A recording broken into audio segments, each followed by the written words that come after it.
ეს პანორამა თბილისის სასტუმრო კომპლექსის ნაწილია, რომელიც სოლოლაკში უნდა აშენდეს.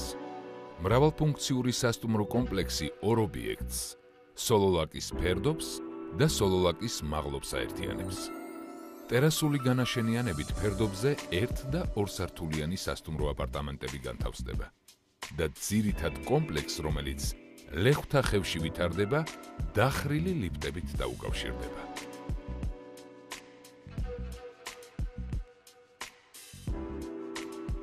კავკასიის რეგიონში საუკეთესო დაღჭურვილი 1000 კაციანი საკონფერენციო დარბაზი.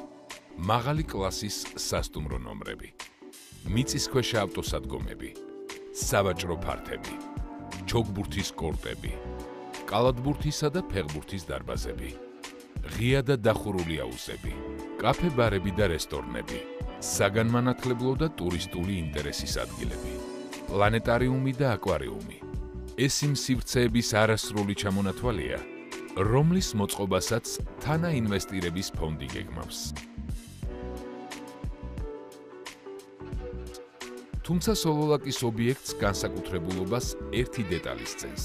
თავისუფლების მოედანზე ყოფილი ცეკავშირის ადგილას დაგეგმილ 7 ვარსკვლავიან სასტუმროს და სოლოლაკის კომპლექსს ერთმანეთთან საბაგირო დააკავშირებს. საბაგირო გზით, ეკოლოგიურად სუფთა ტრანსპორტით 3 წუთზე ნაკლებ დროში ქალაქის ცენტრიდან სტუმრები შეიძლება აღმოჩნდნენ აი ამ ხელუხლებელ ბუნებაში. სწორედ ჩვენი კონცეფცია ისახავს მიზნად იმას, რომ მოეწყოს ადგილი, რომელიც შეიძლება ბევრმა თბილისელმა არც კი იცის, რა სილამაზე არის აი ამ კონკრეტულ მდებარეობაში. და სწორედ ამ პროექტის განხორციელების შედეგად იქნება შესაძლებელი, რომ თბილისელები, დედაქალაქის სტუმრები თავიანთ ოჯახებთან ერთად სასეირნოდ, სარბენლად, ველოსიპედით და სხვა რეკრეაციული დანიშნულებით ამოვიდნენ და გაატარონ აქ დრო. 2014 წლის 25 მარტს ბიძინა ივანიშვილის მიერ დაფუძნებულმა თანაინვესტირების ფონდმა საზოგადოებას კონცეფცია წარუდგინა, პირობითი სახელწოდებით პანორამა თბილისი. კონცეფცია ერეკლე მეორეს მოედანზე მდებარე ქარვასლის რეაბილიტაციას, თავისუფლების მოედანზე ცეკავშირის შენობის ადგილას 7 ვარსკვლავიანი სასტუმროს და სოლოლაკის ქედზე მრავალფუნქციური კომპლექსის აშენებას ითვალისწინებს. ეს არის დაახლოებით 1 მილიარდი ლარის ინვესტიცია, რომელიც უნდა განხორციელდეს მაქსიმუმ 3 წელიწადში. პროექტის პრეზენტაციიდან რამდენიმე დღის შემდეგ ინვესტორმა თბილისის მერიას მიმართა. გიგი უგულავას თანაგუნდელებმა, რომლებიც 9 წლის მანძილზე პრეზიდენტის ნება-სურვილის მიხედვით საეჭვო პროექტებს ამტკიცებდნენ, პანორამა თბილისის საჯარო განხილვა მოაწყვეს, სადაც დაინტერესებული ჯგუფებიც მიიწვიეს. ზოგადად განიხილავ თუ არა ამ მოცულობის და ამ მასშტაბის ინვესტიციას თბილისში, თუ კი ამ კონკრეტულ პროექტზე თქვენ გეტყვის თვითმმართველობა უარს ქალაქის სხვა ნაწილში რო განახორციელოთ. ახალგაზრდა იურისტების და ნაციონალური მოძრაობის პოზიციები ერთმანეთს დაემთხვა. საჯარო განხილვის შემდეგ მერიის ყოფილმა ხელმძღვანელებმა თანაინვესტირების ფონდს პროექტის სხვა ტერიტორიაზე განხორციელება ურჩიეს. დაამუშავონ ალტერნატიული სახით პროექტის განხორციელების შესაძლებლობა ერთი დიდუბის ცენტრალურ ნაწილში რკინიგზის გადატანის შემდგომ, მეორე ეგრეთ წოდებულ არსენალის მთაზე, თუნდაც თბილისის ზღვის სარეკრეაციო ტერიტორიაზე. ნაციონალების ეს საეჭვო შეთავაზება ალეკო ელისაშვილმა აიტაცა და დღემდე ამტკიცებს, რომ პანორამა თბილისი მტკვრის მეორე მხარეზე უნდა განხორციელდეს. ამის გამო მან არქიტექტორების კრიტიკა დაიმსახურა. მარცხენა სანაპიროზე უფრო დიდი სივრცეებია და ითხოვს ის არეალი განვითარებას და აქვს კიდევაც შესაძლებლობა იქნება ეს არსენალის თუ გადაღმათ ტერიტორია თბილისის მიდამოება. მტკვრის მარცხენა სანაპიროზე იქნება იდეალური ასეთი მოცულობის გაჩენა. მარცხენა სანაპირო ითხოვს განვითარებას და ტერიტორიაც აქვს, სივრცეც აქვს, არსენალის მთა, თბილისის ზღვის მიდამო. მე მგონი ცოტა პოლიტიზირებულია ეგ საკითხი და ამის გამო არის. არქიტექტურული გადაწყვეტა ჩემთვის ერთნიშნულოვნად მისაღებია ყოველგვარი ასე ვთქვათ, ეჭვების გარეშე. მე არ ვიცი, რამდენად სწორი არის საერთოდ, რომ ერთი პროექტი აქ არ ააშენდა, იქ ააშენე და აქ ააშენე. აი ეს თეორია თავისთავად, რამდენად სწორია, რომ აქ გაკეთებული ობიექტი სხვაგან აშენდეს, ეს არ წარმომიდგენია. მენტორული ტონით, იცით, მარჯვენა სანაპიროდან მარცხენაზე გადაიტანეთ. ეს არ არის თლად ლეგალური ეს მოთხოვნილება. ამბიციები ზუსტად იმ პროფესიულ ფირთში უნდა გადიოდეს პირველ ეტაპზე და არა ესეთ აჟიტირებულ რაღაც ემოციებში. პანორამის პროექტს სწორედ მისი მდებარეობიდან და ლანდშაფტთან შეხამებისგან გამომდინარე მაღალ შეფასებას აძლევს ცნობილი იაპონელი არქიტექტორი ჰიროკაზუ მორი.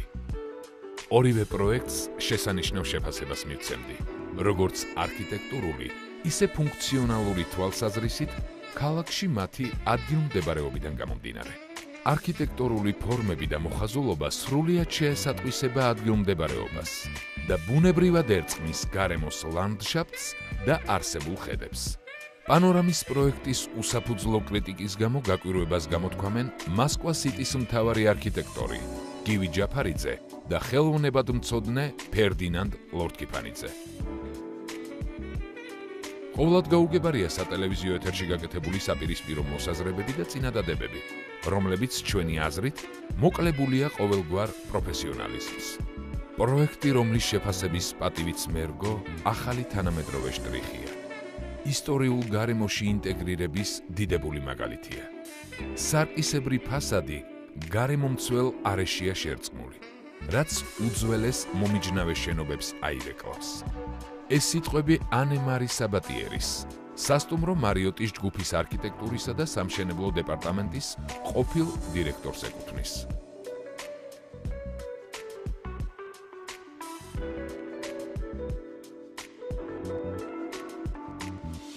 სოლოლაკის ბაღები, რომელიც ქალაქის ისტორიული ნაწილის მიღმა მდებარეობს, ქალაქიდან ადამიანი დაინახავს მხოლოდ პროექტის აი ამ ნაწილს, რომელიც წარმოადგენს ტერასულ განაშენიანებას, რომელიც პირდაპირ ერწყმის ლანდშაფტს.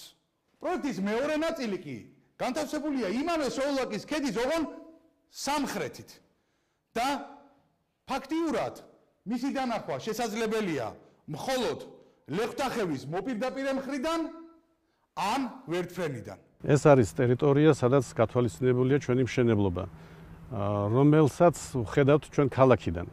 ამ ზონაში შეიძლება 3, 4, 5 სართულიანი საცხოვრებელი სახლის მშენებლობა. რასაც ხედავთ ჩემს ზურგს უკან, ეს არის 5 სართულიანი სასტუმრო, იგივე ზონა, ჩვენ ეს ზონის ცვლილება არ მოგვითხოვია, არც შეგვიცვლია. ბიზნესის თვალსაზრისით 4 და 5 სართულიანი უფრო მომგებიანი იქნებოდა. აქ რაც შეიძლება იგივე გავუკეთებინა, მაგრამ ჩვენ ვინაიდან გვინდა რელიეფის აღდგენა და იგივე ესე იგი სასტუმროს ფუნქციის შენარჩუნება და მიღება, ამიტომ ვაკეთებთ ტერასულ ნაგებობას, რომელიც იქნება სასტუმრო და ამავე დროს მიახლოებული რელიეფით დაემსგავსება იგივე ძველ ყოფილ რელიეფს, რაც იყო დაახლოებით 100 წლის წინ თქვა.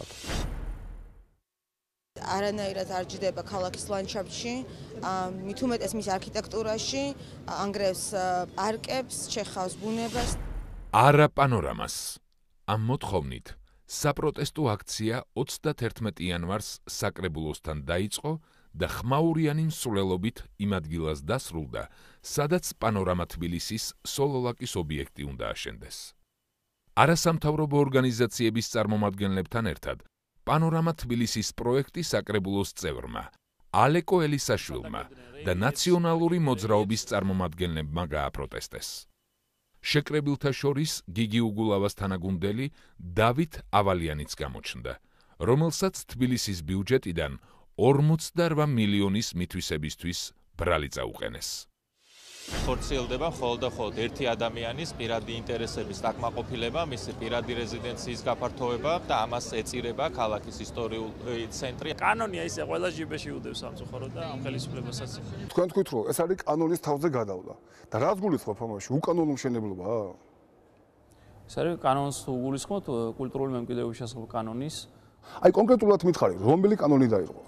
თვითმმართველობის ქარტია, რომლის წევრები ჩვენ ვართ, პირდაპირ ამბობს, რომ მომეტებული საჯარო ინტერესის პროექტებზე უნდა იყოს საჯარო განხილვა. ინვესტორები ბრალდებას აბსურდულად მიიჩნევენ.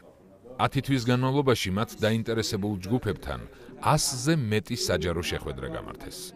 ელისაშვილს პასუხი ამ შემთხვევაშიც აღმოაჩნდა, თუმცა როგორც გაირკვა, უსაფუძვლო. თუ პოზიციას არ შეცვლიან და პროექტს არ შეცვლიან, ასეთ შეხვედრებს რა აზრი აქვს? გინდა 3-ჯერ შეხვდნენ კვირაში და გინდა 50-ჯერ შეხვდნენ. პირადად ახლა მე თვითონაც ვარ ასე ვთქვათ მომსწრე ამ გარკვეული შენიშვნების რაღაც გარკვეული ნაწილის გათვალისწინებისა მათ მიერ მოწოდებულ ესკიზებში. როდესაც ჩვენ დამკვეთებთან გარკვეული ასე ვთქვათ ფორმატი ჰქონდა შეხვედრები, საგრძნობლად შევცირდა კოჯრის მთის განაშენების დატვირთები. საგრძნობლად შევცირდა. საზოგადოებრივი დიდი ის იყო ნებათაღელვა საბაგიროებთან დაკავშირებით. ნუ აი ხო ბოლო შეხვედრაზე გაიჟღერა რომ ერთ-ერთი ისა მოიხსნა.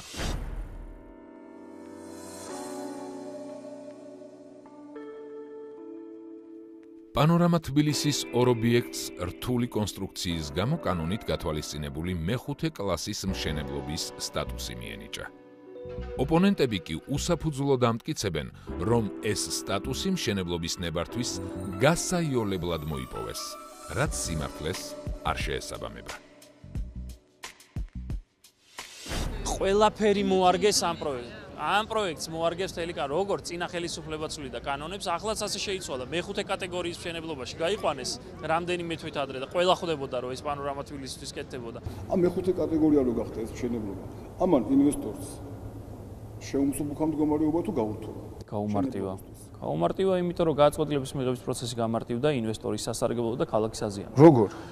როგორ და თუ ქალაქის ხელმძღვანელობა ყავს. თბილისის მუნიციპალიტეტს ყავს ხელმძღვანელობა, არქიტექტურის სამსახური, მერია, საკრებულო და ასე შემდეგ. მაშინ ყველა პროექტი უნდა უთანხმდებოდეს მუნიციპალიტეტს. მაგრამ ეს ძალიან მოხერხებული გახდა, რომ სტრატეგიული ობიექტები მეხუთე კატეგორია მთავრობის და ეკონომიკის სამინისტროში მიდის, რაც იმას გულისხმობს, რომ გადაწყვეტილებას უფრო მარტივად მიიღო. სინამდვილეში მშენებლობის კლასს საქართველოს მთავრობის 2009 წლის 57 დადგენილება განსაზღვრავს. სადაც მკაცრად არის გაწერილი რა შემთხვევაში ენიჭება მშენებლობას, ესა თუ ის კლასი. მთავრობის დადგენილებისა და მშენებლობის სირთულის მიხედვით, რომელ კლასს მიეკუთვნება მისი დაპროექტებული ობიექტი, საზღვრავს არქიტექტორი და არა რომელიმე სახელმწიფო უწყება. მეხუთე კლასი განისაზღვრა იქიდან გამომდინარე, რომ ამ ობიექტებს გააჩნიათ 24 მეტრზე მეტი მალის მქონე კონსტრუქციები და ეს ძირითადად არის საკონფერენციო დარბაზები, რომელშიც ძალიან დიდი სივრცეებია საყრდენების გარეშე. ამ ეტაპზე ერთვება ჩვენთან ერთად სხვა ადმინისტრაციული ორგანოები, ამ კონკრეტულ შემთხვევაში ეს არის ქალაქ თბილისის მერია. მათგან მიღებული შეთანხმების შემდგომ და თუ ექნებათ გარკვეული მოთხოვნები, წინადადებები, ისიც უნდა გავითვალისწინოთ და გამოვცემთ ადმინისტრაციულ აქტს, რომლითაც ეს გეგმარებითი პირობები მათ დაუმტკიცდებათ. პანორამა თბილისის მოწინააღმდეგეები საზოგადოებას არწმუნებენ, რომ ამ პროექტის განხორციელებით ისტორიული თბილისი განადგურდება. გეუბნებით, რომ ჩვენ კარგავთ ისტორიულ ქალაქს. ჩვენ გვაქვს დღეს სიტუაცია, როდესაც ისტორიული ქალაქი გვენგრევა. არავითარი მაგდაგვარი. ეს არის უბრალოდ მოგონილი ობიექტის ჩასაძირად ეთყობა, რატომ არის გაუგებარია? არის საუბარი, რომ ისტორიული ზონა არ არის ისტორიული, ცოტა ნებათაღელბაც მოყვა, ეს ისტორიული ზონა არ არის. რაც შეეხება ხევსგადაღმა სასტუმროს, იქ რეკრეაციული ზონა 2-ია და რეკრეაციული ზონა 2 ისტორიით ნიშნავს, რომ სასტუმროს ასენება შეიძლება. მერაბ ბოლქვაძის მოსაზრებას ხელოვნებად მწოდნე. გია ჭანიშვილიც ეთანხმება, რომელიც კოჯრის ახალი გზის ისტორიულ არქიტექტურული კვლევის ავტორია. დასკვნაში წერია, რომ სოლოლაკის ქედზე განაშენიანება პანორამა თბილისის იდეის გაჩენამდე ბევრად ადრე, მე-19 საუკუნის ბოლოს და მე-20 საუკუნის დასაწყისიდან დაიწყო. ოფიციალურად არსებობდა განაშენიანების ზონა, საცხოვრებელი ზონა და ამ საცხოვრებელ ზონაში განაშენიანება ცვლილება ყოველთვის შესაძლებელია, ამიტომ ჩვენ რეკომენდაციებში გვიწერია, რომ აქ ეს ნაგებობები არ წარმოადგენს ღირებულებას, შეიძლება ამ ნაგებობების დაშლა. ეს სულ ხელოვნურად არის გამწვანებული, მე თვითონ როგორც მოწაფე სკოლის და შემდგომ სტუდენტს მიმიღია მონაწილეობა და წლეთამდე ეს ფიჭვნარები სულ ჩვენი დარგულია. საკრებულოში სოლოლაკის ქედის მცირე მონაკვეთისთვის ლანდშაფტურ სარეკრეაციო ზონის სტატუსის შეცვლის საკითხის განხილვა ხმაურიანი გამოდგა. არავის გახსენებია ის ფაქტი, რომ რამდენიმე წლის წინ ბიძინა ივანიშვილის პოლიტიკაში მოსვლამდე პანორამა თბილისისთვის საჭირო ტერიტორიის გვერდით მდებარე მიწის ნაკვეთს, სადაც ისტორიული ნაგავსაყრელი მდებარეობდა, თბილისის ყოფილმა ხელისუფლებამ სტატუსიც უხმაუროდ მოუხსნა და მშენებლობის ნებართვაც გასცა. სოლოლაკში იყო ჩემთვის მეუღებელი, ასე ნაჩქარევად, სწრაფად, სიტყვაში მოტყუებითაც, იმიტომ რომ დღის წესრიგში არ იყო ურბანული კომისიის და შუა სხდომის დროს შემოვიდა ეს საკითხი და ესეც აღმაშფოთებელი იყო, იმიტომ რომ ნაციონალურ მოძრაობა ზუსტად ასე წინასწარ არ იცოდით? არ ვიცოდით. წინასწარ არ ვიყავით ინფორმირებული. აბსოლუტური სიცრუეა. ხო და შემიძლია მე მასაც უთხრა ეს არაფერი არ ჩაგვიბჯეს და ვერ ჩაამატებ. ეს არის შეუძლებელი, ელექტრონულად ხდება ეს საკითხები ყველაფერი. ასე რომ ეს არის აბსოლუტური სიცრუე. ჩვენ მიგვაჩვიეს ერთ გარემოებას ჩვენმა ოპონენტებმა, რომ ცუდს ასაღებდნენ ხოლმე კარგად და კარგ საქმეს კიდე ცუდად და აი ესე მიყავდათ ხოლმე თავიანთი, ასე ვთქვათ, მოღვაწეობა. და რა თქმა უნდა, ეს ასე აღარ იქნება. ეს ნაწილი პროექტის არავითარ ისტორიულ ნაწილში ან ისტორიულ ზონაში არ მდებარეობს. ერთადერთი სამწუხარო ისტორია და ისტორიულობა ამ ადგილს რაც ახასიათებს, არის ის, რომ აქ ძველად იყო სანაგვე, რომელსაც ბოლო დრომდე ძალიან აქტიურად იყენებდნენ და მხოლოდ ჩვენი ჩარევის შემდეგ მოხერხდა მისი გაწმენდა და მომზადება აი ამ თანამედროვე ობიექტის ასაშენებლად. 30 დეკემბერს თბილისის საკრებულომ სოლოლაკის ქედზე რამდენიმე მცირე ნაკვეთს ლანდშაფტურ სარეკრეაციო ზონის სტატუსი შეუცვალა. სხდომას არასამთავრობო ორგანიზაციების წარმომადგენლებიც დაესწრნენ. ახალგაზრდა იურისტთა ასოციაციის წარმომადგენელმა სალაძემ თქვა, რომ საკრებულოს გადაწყვეტილება კანონიერია, მაგრამ უსამართლოა. თბილისის ჰამქრის წევრი კი არასწორ ინფორმაციას ავრცელებდა. თქვენ შემდეგ შეიტანეთ განაცხადი და მოუხსნა საკრებულომ ეს ლანდშაფტის დაცვის ზონის და რა ზონა გახდა? ქალბატონცირა თქვენ გითხარით, მე რომ არ დამაბრალოთ ბევრ სიტყვაობა. რა ზონა გახდა?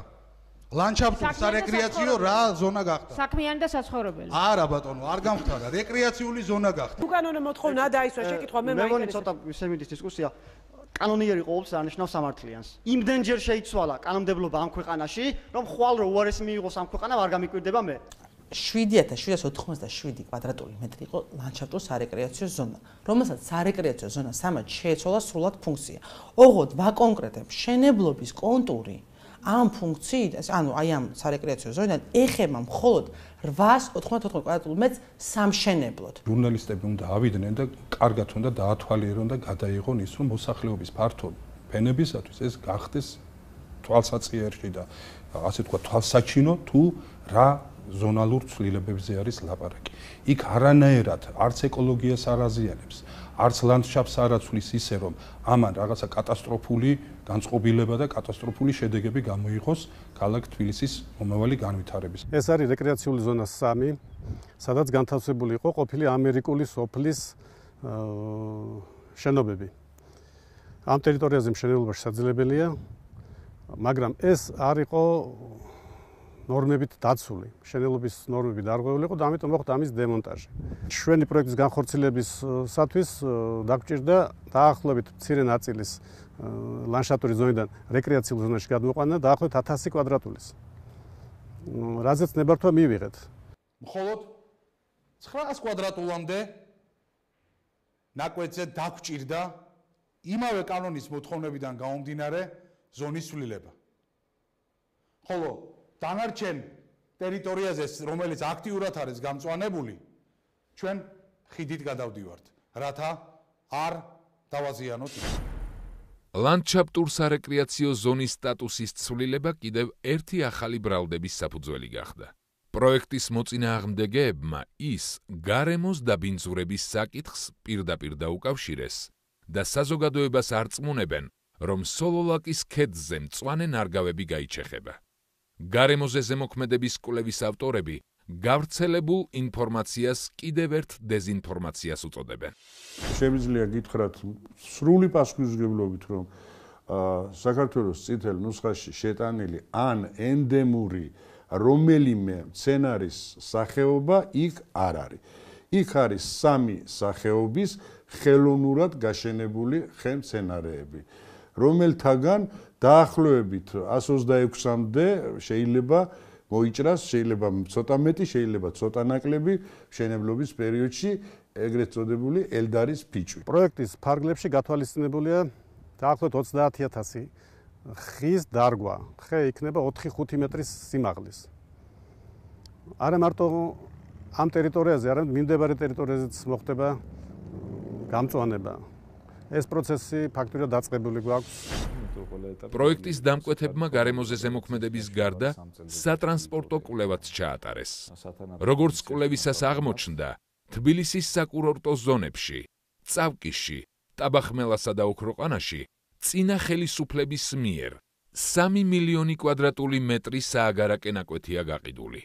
ისე რომ ამხელა დასახლებისთვის დამატებითი ინფრასტრუქტურული პროექტები არავის გაუთვალისწინებია. გზა, რომელიც საკურორტო ზონებს თბილისთან აკავშირებს, სწორედ კოჯრის გზაა.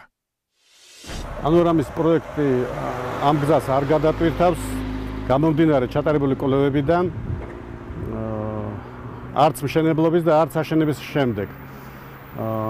მაგრამ არსებობს მეორე, წინა ხელისუფლების დროს საკურორტო ზონაში, ტაბახმელაში, ოქროყანაში, წავკიში გაიცა 3 მილიონამდე კვადრატული მეტრის მიწები, რომლებიც არ იყო გაანგარიშებული, არც ტრანსპორტი იყო, არც კომუნიკაციები გათვლილი. ამდენად, როდესაც დაიწყო ამ ტერიტორიების ათვისება, ამ გზას ნამდვილად შეექმნება პრობლემა. ორთაჭალის ალტერნატიული გზის ამოქმედებაზე თბილისის მერიამ მუშაობა უკვე დაიწყო. 4 კილომეტრნახევრიანი ახალი გზა ძველი თბილისის ქუჩებს მოძრაობის განტვირთვაში დაეხმარება. ეს შენობები ისტორიულ უბნებში, დედაქალაქის მთავარ გამზირზე და მის მიმდებარედ ნაციონალური მოძრაობის ხელისუფლებაში ყოფნისას აშენდა. აშენდა ისე, რომ საზოგადოებისთვის არავის არაფერი უკითხავს. ამ ქაოტური მშენებლობებით თბილისის ისტორიული იერსახე ნამდვილად შეიცვალა. თუმცა დღეს ნაციონალური მოძრაობის წევრები რამდენიმე არასამთავრობო ორგანიზაციის წარმომადგენლებთან და საკრებულოს დამოუკიდებელ დეპუტატთან ერთად ამტკიცებენ, რომ თბილისის ძველ უბნებს იუნესკოს მსოფლიო მემკვიდრეობის ძეგლად აღიარების შანსი აქვს და ამ შანსს პანორამა თბილისი ართმევს. თუმცა ეს ფაქტის დამახინჯებაა, ვინაიდან იუნესკომ თბილისს ოფიციალური უარი 2001 წელს უთხრა. იუნესკომ კანონმდებლობის დახვეწა და ისტორიული ზონის მართვის გეგმა მოითხოვა. 14 წლის წინ თბილისში ეს შენობები ჯერ კიდევ არ იყო. აი ეგეთი ხუშტურებით, როგორც უნდა იმას აკეთებდნენ და მივიღეთ რიყეზე შესანიშნავი პოტენციალი, დავკარგეთ რიყისა, ერთი არის, მაგრამ ეს კიდე ნახევარად უბედურება, ჩვენ შეურაცხავით ისტორიული ქალაქი მართლა იქ. აიღეს და გვირაბი ააშენეს მიწის ზედაპირზე, ეგეთი რამ კაცობრიობის ისტორიას არ ახსოვს.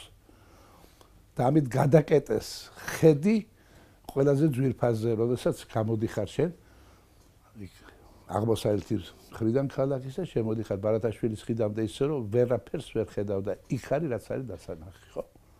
ჯერ კიდე მაშინ 2001 წელს ეს კითხვის ნიშანი იდგა. დღევანდელი მდგომარეობით სამწუხაროდ ძალიან განსხვავებულია პროექტის გარეშე. დღეს მდგომარეობას ვაპარაკობ, რამდენად ერთნაირი იერსახე გვაქვს დღეს და დღეს შენარჩუნებული გვაქვს ის, რისაცაც გვინდა რომ იუნესკოში შევიდეთ. 2001 წელს დასმული კითხვა და 2015 წელს არსებული მდგომარეობა.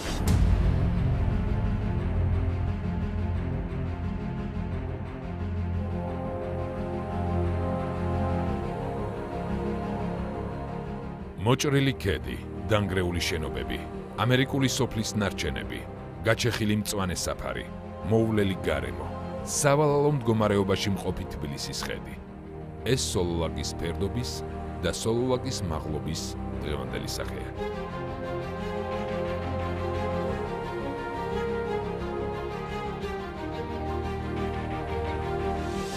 რასაც ვხედავთ, ეს არის დღევანდელი მოცემულობა და ფაქტიურად აღარაფერია დარჩენილი იმ საამაყო და ულამაზესი ლანდშაფტიდან, რაც მანამდე არსებობდა აქ ნამდვილად. დღეს სამწუხაროდ მხოლოდ აი ეს ნანგრევები, აი ეს აბსოლუტურად მიუღებელი ხედი, რომელიც ვიტყოდი პირიქით ამახინჯებს თბილისის ლანდშაფტს და ჩვენი პროექტის შესაბამისად ჩვენ ვთავაზობთ ქალაქს, რომ იგი კიდევ უფრო მომხიბლავი გახდეს, იგი კიდევ უფრო მწვანე გახდეს და ფაქტიურად დაუახლოვდეს იმ პირვანდელ სახეს. ასეთი პროექტები რაც უფრო მეტი იქნება ჩვენს დედაქალაქში, მით უკეთესია. იმიტომ რომ ჩვენს მოსახლეობას და საერთოდ ჩვენს სახელმწიფოს აქვს იმის პრეტენზია, რომ ის გახდეს რეგიონალური ცენტრი. კომუნისტური რეჟიმის დროს, როდესაც განხორციელდა მეტროს გაყვანა, ფაქტობრივად თბილისში ასეთი პროექტი არ ყოფილა წარმოდგენილი. ბუნებრივია, რომ საკრებულო აი ამას მხარს დაუჭერდა. ევროპას ბევრად ეხმარება ყარაციარული სამ ქვეყანაზე, ანუ ტურიზმი როგორც ინდუსტრიის განვითარება. ისეთ ქვეყანა როგორც საქართველოა, მას სჭირდება ტურიზმი როგორც ინდუსტრია და არა უბრალოდ გასართობი. პროექტის მოწინააღმდეგეები მხოლოდ პოლიტიკური კონიუნქტურიდან გამომდინარე ცდილობენ დაამტკიცონ, რომ მართალია ინვესტორი არც ერთ კანონს არ არღვევს, მაგრამ პანორამა თბილისის პროექტი მაინც არ უნდა განხორციელდეს.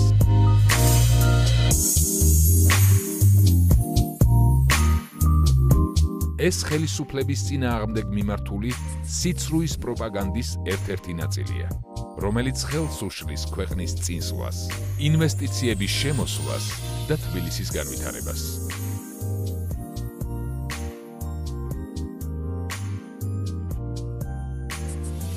დედაქალაქს სხვანაირი მოვლა ჭირდება.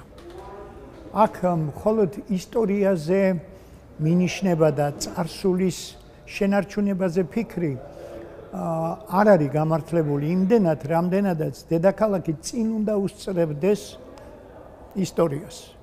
ჩვენ ქართველებს ისტორიისკენ სვლა უფრო გვახასიათებს, ვიდრე ისტორიიდან მერმისისაკენ. ანე მარი საბატიერი, სასტუმრო მარიოტის ჯგუფის არქიტექტურისა და სამშენებლო დეპარტამენტის ყოფილი დირექტორი იხსენებს, რომ 1983 წელს საფრანგეთის პრეზიდენტმა ფრანსუა მიტერანმა ამერიკელ არქიტექტორს პეის მინის პირამიდის აშენებას თხოვა, რამაც რესტავრატორებში სკანდალი გამოიწვია. თუმცა ერთი რამ ცხადია, რომ მისი აშენების შემდეგ 1 წლის განმავლობაში ტურისტების რაოდენობამ 3 მილიონიდან 8,5 მილიონამდე იმატა. ფაქტობრივად ეს მსოფლიოში მესამე ყველაზე ხშირად მონახულებადი შედევრია ჯოკონდას და ვენერა მილოსელის შემდგომ.